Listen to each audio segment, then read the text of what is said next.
शिकंजे में आ चुका है शर्जिल इमाम। उस पर कानून के मुताबिक कार्रवाई होगी और वो शुरू हो चुकी है। मैं अनिल गर्ग जी आपके पास आना चाहूंगा। शर्जील के वालिद जेडीयू के लीडर रहे, जेडीयू एनडीए का हिस्सा है।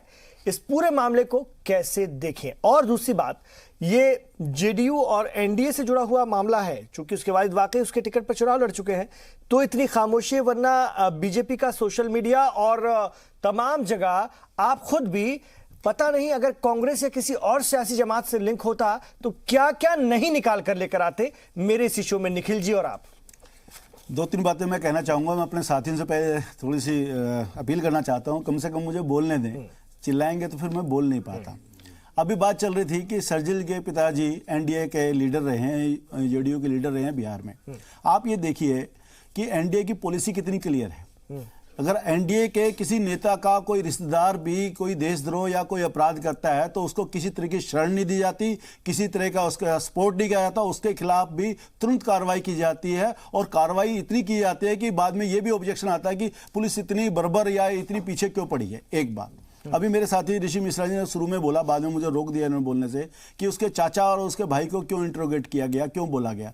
मैं बीच बीच में खबर आपने भी देखी है, आपने भी चलाई है कि बार बार ये कहा जाता है, उसके परिवार से जब बात की जाती थी वो कहते हैं शर्जिल निर्दोष है, वो कोऑपरेट करने को तैयार है, और लेकिन ये बताने को तैयार नहीं थे कि शर्जिल है कहाँ। आप ये देखिए, अगर किसी अपराधी को गिरफ्तार करना है और उसके रिश्तेदार उसको जानते हैं वो कहाँ है, अगर आप उसके रिश्तेदारों से बात नहीं करेंगे, उनको डिटेन नहीं करेंगे, उनके पास तफ्तीश नहीं करेंगे, तो कैसे पता लगेगा अपराधी कहाँ है। और दूसरी तरफ ये भी कहा जाता है कि वो भी जेडीयू के लीडर हैं। आप मुझे बताइए, इससे ज़्यादा एनडीए और क्या इंसाफ कर सकता है कि चाहे उनके अपने लीडर के रिश्तेदार हो, उनके खिलाफ भी कानून सम्मत कार्रवाई करने के लिए वो आगे बढ़ता है, वो किसी तरह की तरफदारी नहीं करता।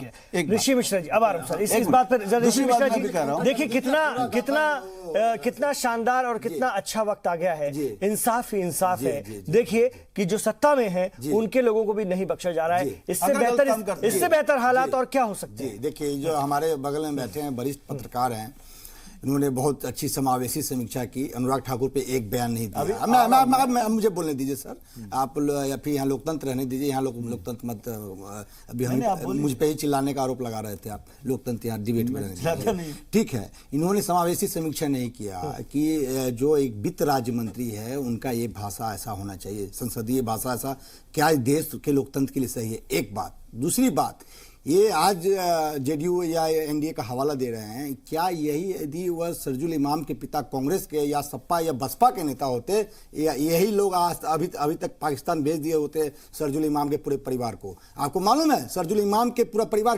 कैसे 4 दिन से वहां पे अपना समय व्यतीत कर रहा है? उसको एक देशद्रोही के रूप में देखा जा रहा है। शर्जिल इमाम का एक वीडियो आया है। आप कौन होते हैं सर्टिफिकेट बांटने वाला? वो देशद्रोही है। एक वीडियो आया है, न्यायालय को डिसाइड करने दीजिए वो देशद्रोही है या देशभक्त है।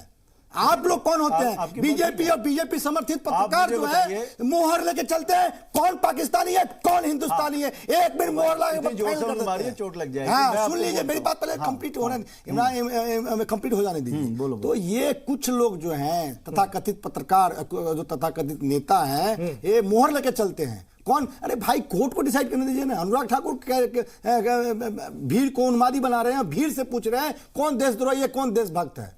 आप मुझे यदि कोई देशद्रोही जल्दी से जवाब दीजिए।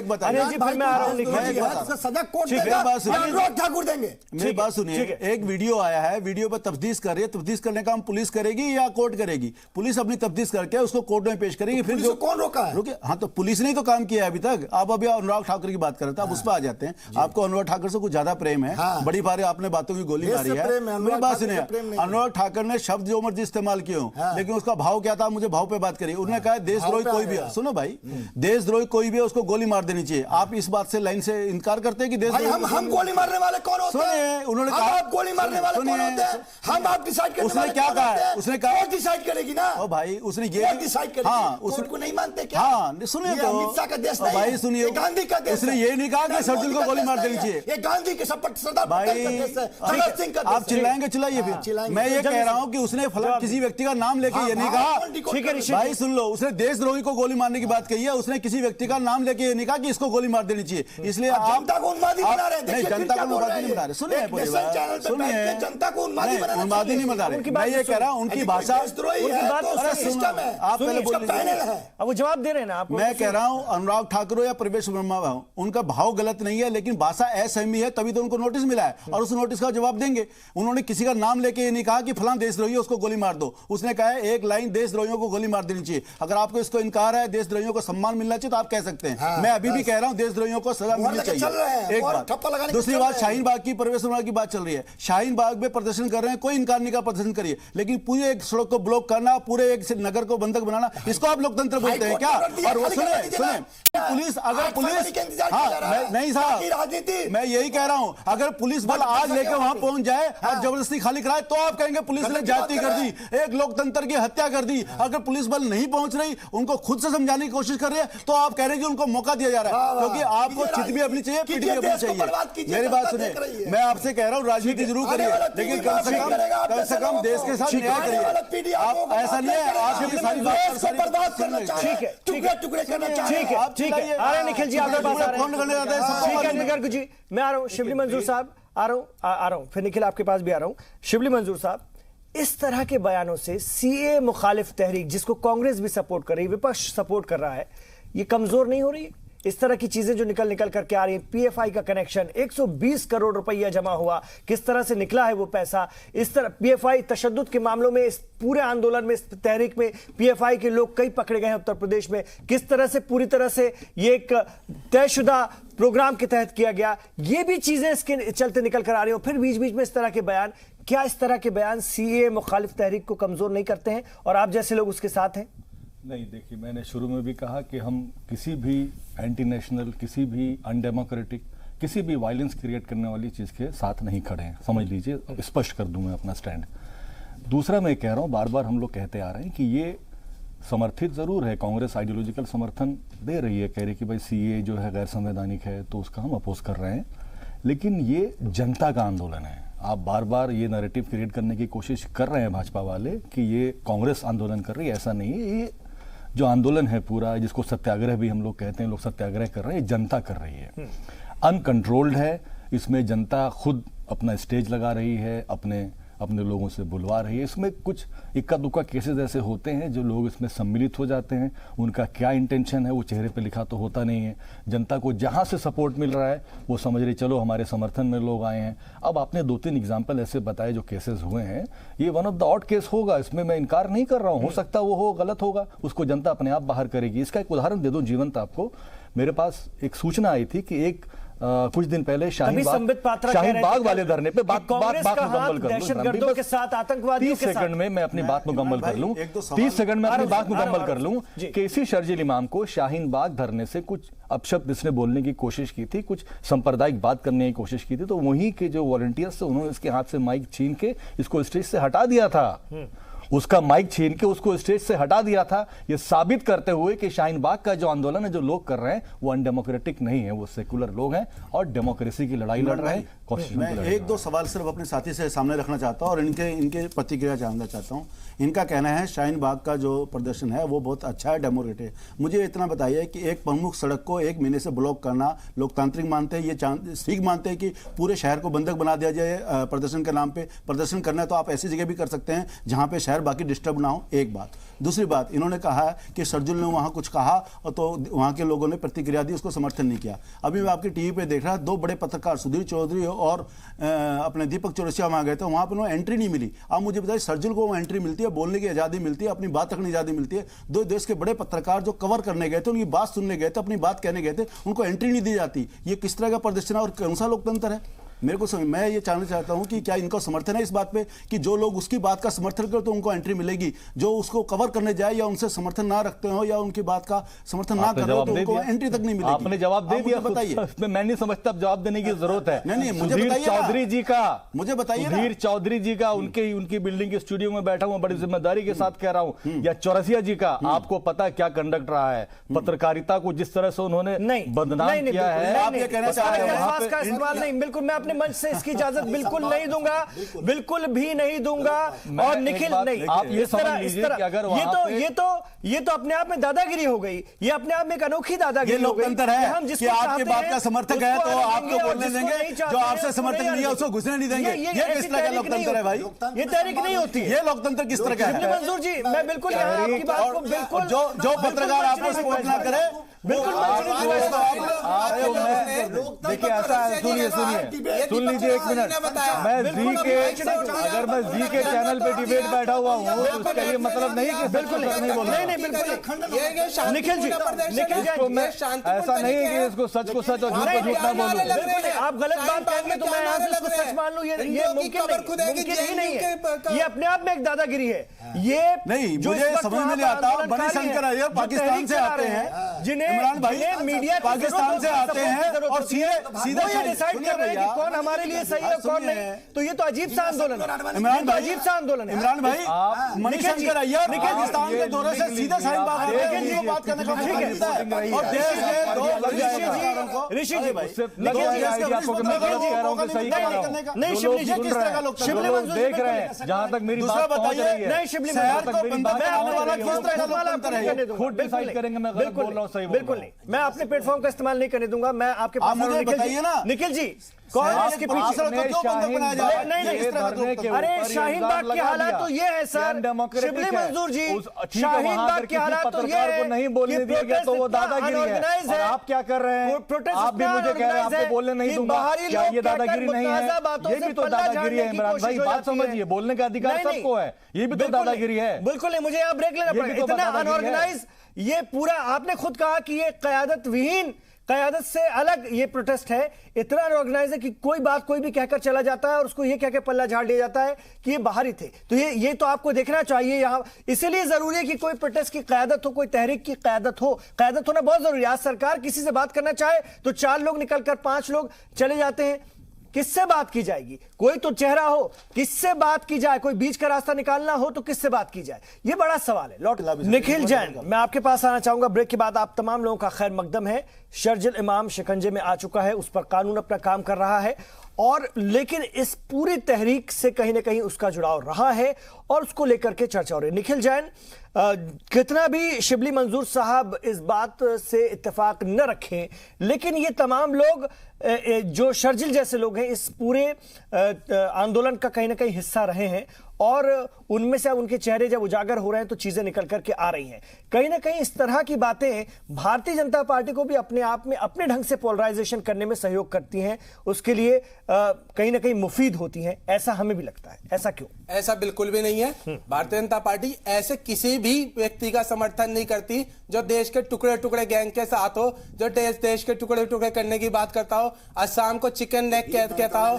क्या कहना चाहता था शर्जिल? आरटीआई का नहीं, मेरा सवाल आप समझे नहीं निखिल जैन, मेरा सवाल समझे नहीं आप। शर्जिल जैसे लोग और इस तरह की बातें जितनी सामने आती हैं। होम मिनिस्ट्री का रिपोर्ट है सर। कितना अव्यवस्थित आंदोलन है ये, कितना अव्यवस्थित आंदोलन है। देश के बड़े पत्रकार सुधीर चौधरी, दीपक चौरसिया जाते हैं तो उनका धक्का मुक्की होती है, और शर्जिल इमाम जाता है तो उसे माइक दिया जाता है, उसे बोलने दिया जाता है, और वो क्या कर रहा है? वहां पे देशद्रोह की बात कर रहा है, देश को बांटने की बात कर रहा है। क्या कौन होता है शर्जिल इमाम?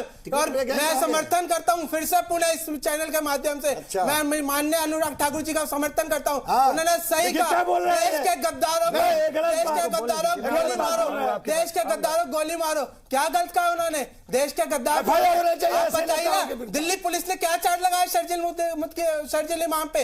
दिल्ली पुलिस ने शर्जिल इमाम पे चार्ज लगाया, देशद्रोह का चार्ज लगाया, देशद्रोह के चार्ज पे उसे गिरफ्तार किया है। आप उसका समर्थन करते हैं क्या? आप क्या कहना चाहते हैं? किसने कहा कि समर्थन किया गया है? आप बार-बार कह रहे हैं, क्या बार-बार कह रहे हैं इन्वेस्टिगेशन होगा, पुलिस उसका बार-बार अनुराग ठाकुर के उस बयान के खिलाफ बार-बार ये कह रहे हैं कि अभी समझिए हाईकोर्ट का जाएगा, सामने दिख रहा है, उसके ही सामने दिख रहा है कि वो क्या कहना जा रहा है। देश के टुकड़े, मैं कहता हूँ, मैं आपके चैनल के माध्यम से कहता हूँ, देश के गद्दारों को गोली मार देनी चाहिए। देश के गद्दारों को भारत को तोड़ने की बात करेगा, जो भारत के खिलाफ बोलेगा पाकिस्तानी है, और उसे तुरंत गोली मार देनी चाहिए, उसे बिल्कुल गोली मार देनी चाहिए। जो देश के टुकड़े करने की बात करेगा, क्या कहना चाह रहा था वो? ऐसे थोड़ा होता है, देश के खिलाफ कोई बोलेगा और आप मुझे कुछ कहने देंगे, क्या कार्रवाई होगी? नहीं नहीं नहीं, हिंसा का पाठ पढ़ाया, देश के खिलाफ बात करेगा देश का गद्दार। आप बताइए, मैं देश के खिलाफ बात करेगा देश का गद्दार है या नहीं है? आप बताइए ना, देश के खिलाफ बात करेगा वो देश का गद्दार है या नहीं है? वो देशद्रोही है या नहीं है? आप ये बताइए, जो देश के खिलाफ बात करेगा वो देश गद्दार नहीं है, वो देशद्रोही नहीं है? इस बात का जवाब दीजिए, आप इस बात का जवाब दीजिए कि जो भारत का जो कह रहे हैं, क्या कहना चाह रहे हैं, भारतीय सेना को वहां तक पहुंचने न दिया जाए। सेना के खिलाफ जो बोलेगा वो देश का समर्थक है, उधर बिल्कुल देशद्रोह है, शिबली मंजूर साहब, आतंकवादी है। शिबली मैं मंजूर कह रहा साहब, हूं आपके चैनल के माध्यम से। मंजूर साहब, आपने कहा कि कांग्रेस सपोर्ट करती है इस पूरी तहरीक को, सीए के खिलाफ जो चल रही शाहीन बाग में और देश भर में। दिल्ली में चुनाव खत्म होगा तो क्या कांग्रेस का सपोर्ट भी खत्म हो जाएगा? ऐसा लग रहा है अगर ये सियासी है, तमाम सियासी लोग इनके कंधों पर बंदूक रख करके अपनी गोटी सेट करने की, अपनी गोली चलाने की पूरी कोशिश में है और वो इस फिराक में कि जितना हो सके इस तहरीक का, इस आंदोलन का फायदा मिल जाए, वो लगे हुए हैं और आपके लोग लगे हुए हैं, कांग्रेस पार्टी के लोग वहां पर लगे हुए हैं, दूसरी सियासी जमातों के लोग वहां पर लगे हुए हैं, इसमें कोई दो राय नहीं। लगे हुए किस तरह से हैं? अब वो आप बताइए किस तरह से लगे हुए? क्या भीड़ वो लेके आ रहे हैं? क्या वो भीड़ आप बताइए, फंडिंग कर रहे हैं, क्या वो फंडिंग कर रहे हैं? मैं कह रहा हूं आपको, जनता का आंदोलन है, सुन लीजिए, सुन लीजिए, बात सुन लीजिए, बात सुन लीजिए। जनता का आंदोलन है, कांग्रेस आइडियोलॉजिकली इनके साथ खड़ी है, पॉलिटिकल बैटल में उनके साथ खड़ी है। हमने संसद में भी इस बिल को सपोर्ट नहीं किया और उस आइडियोलॉजिकल लड़ाई में इनके साथ खड़ी हुई। अब आप ये बार बार कहें कि ये सारा आंदोलन अगर कांग्रेस करवा रही है और इस जनता के आंदोलन को एक पॉलिटिकल शक्ल देने की कोशिश करें तो ये गलत है, पहली चीज। दूसरी चीज, ये बार बार शर्जील इमाम और अनुराग ठाकुर जी में कंपैरेटिव सेट कर रहे हैं। शर्जील इमाम गिरफ्तार हो चुका है, नहीं मैंने ऐसा कोई कंपैरेटिव नहीं।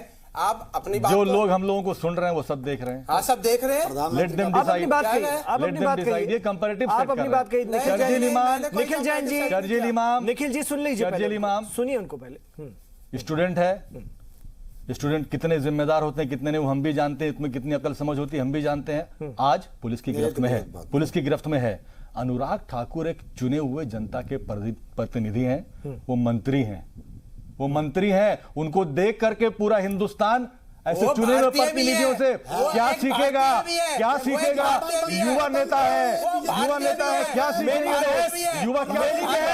क्या चाहते हैं कि देश का युवा, देश का युवा गोली चलाने की बात करे, देश का युवा गोली चलाने की बात करे, ये गलत है, ये गलत है, ये सरासर गलत है, ये सरासर गलत है। फौज में क्यों नहीं जाते? फौज में क्यों नहीं जाते? अभी मेरे पास आई है, यहाँ पर एक अनुराग ठाकुर, 30 सेकंड अपनी बात रखूंगा और शर्जील इमाम के बयानों की तुलना बिल्कुल भी नहीं हो रही। मैं पहले क्लियर 30 सेकंड में अपनी बात खत्म करूंगा। ठीक है, आप उनको एक साथ जोड़ने की कोशिश न कीजिए। नहीं, आप नो बिल्कुल नहीं, मैं शर्जील पर हूं, आप अनुराग ठाकुर पर इलेक्शन कमीशन कार्रवाई कर रहा है ना, कार्रवाई कर रहा है ना, इस्तीफा देना होगा, कार्रवाई कर रहा है ना, मोदी जी को कार्रवाई करना होगा। मोदी जी का अपमान नहीं, कार्रवाई हो रही है, आप कार्रवाई हो रही है उसको देखिए। ठीक है, मेरी डिबेट का सब्जेक्ट वो है नहीं। सर, अनिल गर्ग अपनी बात रखिए। मैं ये कह रहा था, अभी मेरे साथी बोल रहे थे कांग्रेसी मित्र कि भाई हमारा सहयोग कैसे है, हम तो लोकतांत्रिक जो आंदोलन उसको समर्थन कर रहे हैं। मैं इनको बताना चाहता हूँ कैसे है। जामिया मिलिया का किस्सा आपको याद होगा, जब पुलिस ने वहाँ कानून व्यवस्था बनाने के लिए 500 से ज्यादा वहाँ पे सिपाहियों की तैनाती की, पुलिस बलों की तैनाती की, तो इनके पूर्व विधायक आरिफ मोहम्मद खान ने वहां पे बयान जारी किया,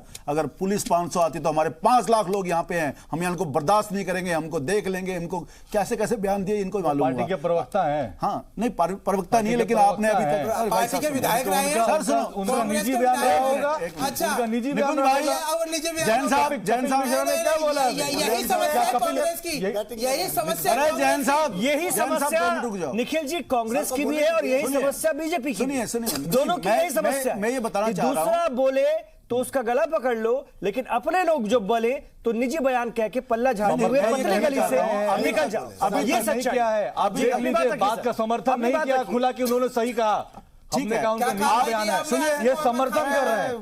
जैन साहब उन्होंने क्या बोला? उन्होंने एक मिनट क्या बोला? 5 लाख लोग आ जाने से फायदा नहीं होता। 5 लाख लोग आ जाएंगे, 5 लाख लोग आ जाएंगे। आप मंच से खड़े होकर बुलवाते हैं, गोली मारो, नारा दिलवाते हैं। और सुनिए, बढ़ावा क्या देते हैं? अरे भाई जरा जोर से नारा लगाओ। यहाँ एक सीनियर मंत्री और बैठे हुए हैं, उन तक भी आवाज आनी चाहिए। गिरिराज जी पीछे बैठे हुए थे, सुनो गिरिराज जी पीछे बैठे हुए थे, जोर से नारा लगाओ। मंजूर साहब, आवाज आनी चाहिए। मंजूर साहब, यहाँ गोली मारने की बात, निखिल जी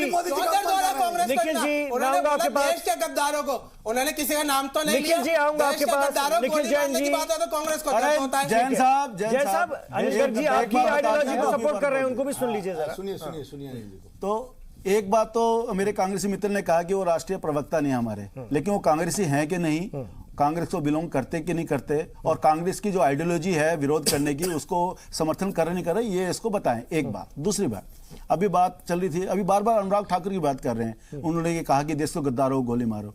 मुझे लगता है कि इस बयान को सुन के शायद ऋषि मिश्रा जी को और अपने मंजूर जी को आज रात को नींद नहीं आएगी कि देश के गद्दारों को गोली मारनी चाहिए कि नहीं मारनी चाहिए, क्योंकि इनके सुनिए एक मिनट रुको यार, जैन साहब अरे जैन साहब सुनिए, मुझे बात तो करने दीजिए। जैन साहब मुझे बात करने दीजिए, जैन साहब मुझे बात करने दीजिए। वहाँ तिरंगा लहराया जा रहा, नींद नहीं आ रही है आपको? तिरंगा लहराया जा रहा, नींद नहीं आ रही है? जैन साहब नींद उड़ी हुई है जैन साहब के महकमे की। जैन साहब यूपी से बयान दे रहा है, अमित शाह बयान दे रहा है, मोदी जी बयान दे रहे हैं। निखिल जैन जी आपकी उड़ गई है, निखिल जैन जी नींदें उड़ गई है, निखिल जैन जी। और अरे जैन साहब आप खामोश हो जाइए। आप युवा हैं, उत्साही हैं, बात भी ठीक कर रहे हैं, लेकिन इसका मतलब थोड़ी किसी को सुनेंगे नहीं। जी अपनी बात रखिए। नहीं, आप इतना खड़े खड़े आप इल्जाम लगा रहे हैं कि नींद नहीं आ रही है। आपसे जवाब लूंगा। आपको बड़ा एतराज है, क्या कहने का, क्या कहना चाहते हैं? भाई सुनो, क्या आप ये कह रहे हैं हम देश के गद्दार हैं? अरे आपसे ज्यादा देश प्रेमी, आपने ज्यादा देश प्रेमी साबित कर देंगे। तुम होते कौन पूछने वाले कि हम अभी आपने बीजेपी के आईटी सेल पे इल्जाम लगा दिया, इलेक्शन कमीशन पर आयोग लगाने वाले कुछ नहीं बोले। क्या बात कर रहे हैं आप? उनका समर्थन कर रहे हैं, निखिल जी कह रहे हैं कि हम दर्द क्यों नहीं होगा, जैसे गद्दारों पे चोट होगी तो आपको दर्द क्यों हो रहा है? मैं ये पूछना चाहता हूं। जैन साहब सुन तो लीजिए। अजय अनिल जी आपकी बात रखिए। शिवली मंजूर साहब, अभी आपने बीजेपी के आईटी सेल के प्रमुख ऊपर सीधा आरोप लगा दिया कि वो इलेक्शन कमीशनर के ऊपर भी देशद्रोही का इल्जाम लगाने वाले हैं। आपने पहले से प्रेडिक्शन कर दिया कि बीजेपी क्या कहेगी और क्या नहीं करेगी, तभी तो किसी ने कोई आपत्ति नहीं की, क्योंकि शायद आपको मालूम होगा बीजेपी क्या करती है। मुझे तो नहीं मालूम। नहीं, मैं बता रहा हूं ना, मैं तो दोनों की कह रहा हूं। सुनो ना आपकी बात। अभी बात चल रही थी पोलराइजेशन की, जिसका जवाब शायद निकुंज जी नहीं दे पाए या नहीं देने की कोशिश कर रहे थे, क्योंकि शायद वो जवाब देते इससे पहले ही बाकी लोग जोर जोर से बोल पड़े। पोलराइजेशन की आप बात कर रहे थे इमरान भाई कि इससे पोलराइजेशन होगा क्या, या पोलराइजेशन से बीजेपी को फायदा होगा क्या। मैं ये पूछना चाहता हूं, आखिर ये जो प्रदर्शन है या जो सज्जुल इमाम ने बोला है या शाहीन बाग हो रहा है, क्या बीजेपी करा रही है क्या? अगर बीजेपी इसका करवा रही है तो ये कह सकते हैं कि बीजेपी पोलराइजेशन करा रही है और बीजेपी को इसका लाभ मिलने वाला है। ये तो पूरा का पूरा, आप भी कह रहे हैं, मेरे कांग्रेसी मित्र भी कह रहे हैं कि हमारा समर्थन हम करवा रहे हैं, देश की जनता कर रही है, ठीक है ना। तो बीजेपी जिस प्रदर्शन को करवा ही नहीं रही, तो उसका पोलराइजेशन का इल्जाम आप बीजेपी को लेकिन सर, भारतीय जनता पार्टी की क़यादत वाली सरकार इस प्रदर्शन को खत्म तो कर सकती है, लोगों के बीच में जाकर के बात तो कर सकती है, बात तो कर सकती है। ये बात ठीक है। नहीं सुनिए, अरे ऋषि भाई, लगातार मेरे शो से जानकारी देना चाहता हूं, मेरे शो से बार-बार ये सवाल विपक्ष की तरफ से उठता है। मैं उसका जवाब देखना चाहूंगा कि क्यों नहीं बात की जाती। मैं बता रहा हूं, मुजाहिरीन से इतनी बड़ी तादाद में लोग इकट्ठा हैं, चाहे लखनऊ की बात हो, चाहे यहाँ दिल्ली की बात हो, इमरान भाई मैं बता रहा हूं, वहां के डीसीपी चिन्मय विश्वाल जी वहां की पूरी टीम को लेकर एलजी साहब के पास गए थे, आपकी जानकारी में होगा। वहां पे एलजी साहब ने पूरी उनकी बातें कही, सही जगह पे उनकी बात ले जाने की बात की और प्रदर्शन खत्म करने का उनको कहा।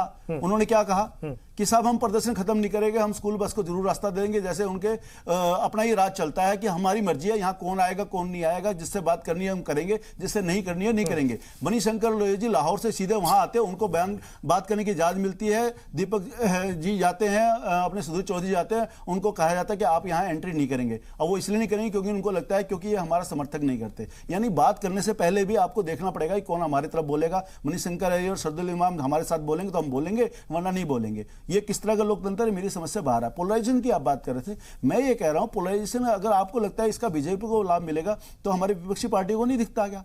आप बात कर रहे थे आप जबरदस्ती खाली क्यों नहीं कराते, कोर्ट ने कहा है कि आप खाली करा सकते हैं क्योंकि ये लॉ एंड ऑर्डर का किस्सा है। लेकिन मैं कहना चाहता हूं जब पुलिस थोड़ा सा लॉ एंड ऑर्डर के लिए सख्त होती है तो उसमें कितना इल्जाम लगता है। हम पहले जेएनयू और जामिया भुगत चुके हैं कि नहीं भुगत चुके। आपको मालूम है पुलिस उनको समझा रही है लगातार, वहां के डीसीपी सर दिल्ली में और लखनऊ में, सुनिए सर, उत्तर प्रदेश में प्रदर्शन हुए, वहां की सरकार ने सख्त कार्रवाई की, फोटो चिपका दिए गए, बहुत सारे लोगों को हिरासत में लिया गया। दिल्ली में चुनाव चल रहा है, लोग बैठे हुए हैं, दिल्ली में चुनाव को देखते हुए सारी चीजों पर नजर रखी जा रही है। इस चुनाव में किसको उनके बैठे रहने से फायदा होगा और जो लोग इसको ऑर्गेनाइज करवा रहे हैं उसके पीछे कौन कौन सी सियासी जमातें, उनको किस तरह का फायदा होगा, सब अपना फायदा देखें। मैं यही आपसे कह रहा हूं, जिन लोगों ने बैठा रखा है, जिन लोगों ने वो प्रदर्शन करवा रखा है, इसकी जिम्मेदारी तो उनके ऊपर है ना। आप मुझे बताइए जिम्मेदारी किसकी है? ये वहां बैठाने वाले की जिम्मेदारी है या उनको जबरदस्ती उखाड़ नहीं रहा उसकी जिम्मेदारी है? मैं आपसे सवाल पूछना चाहता हूं। मैं जबरदस्ती की बात नहीं कर रहा हूं अनिल जी। निखिल जी एक मिनट सर, निखिल जी बार बार ये सवाल उठता है बार बार कि सरकार के लोग जाकर के क्यों नहीं समझा देते सीए के बारे में, सीधा बात कर रहे हैं सर, वहां कोई सुनता नहीं है। वहां जाकर के सरकार के लोग सीए के समर्थन में जो भी वहां जाता है उसको भगा दिया जाता है, वो बात नहीं करते। सुन लीजिए, शाहीन बाग में आप ये देखिए सरकार का क्या रोल है। सरकार का रोल है जो वहां पे लोग भटक रहे हैं, जिनको इस कानून का ज्ञान नहीं था, सरकार ने मीडिया के माध्यम से किसी भी हर माध्यम से उन्हें शिक्षित किया। आप देखिए 10 दिन पहले अगर वहां पे 100 लोग थे, आज तो 40 लोग हैं। सरकार हर तरह से सीएए के फायदेदार है, जिनको समझ आ रहे हैं, जिनको मैं परसेंटेज में बात कर रहा हूं, पहले अगर 100% थे तो अब 40% रह गए। और सरकार लगातार मीडिया के माध्यम से और हर अन्य माध्यम से जिससे भी हो सकता है समझा रहे हैं वहां के लोगों को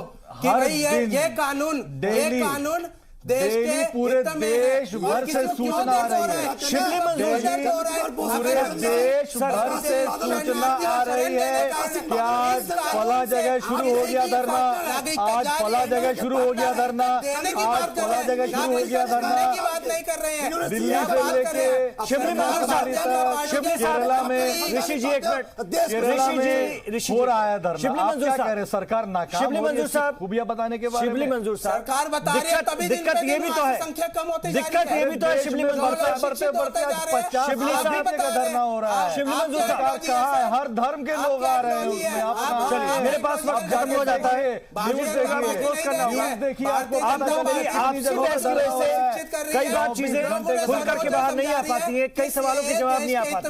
बहरहाल हम लगातार इस पर चर्चा कर रहे हैं, लगातार इस पर बात कर रहे हैं और करते रहेंगे। फिलहाल आज के लिए इतना ही। आप देखते रहिए जी सलाम। आप तमाम लोगों का बहुत बहुत शुक्रिया इस चर्चा में शामिल होने के लिए।